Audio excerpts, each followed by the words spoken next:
بسم الله الرحمن الرحيم أرأيت الذي يكذب بالدين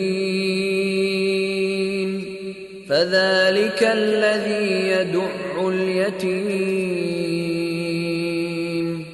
ولا يحض على طعام المسكين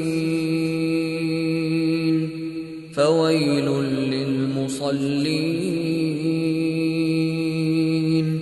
الذين هم عن صلاتهم ساهون الذين هم يراءون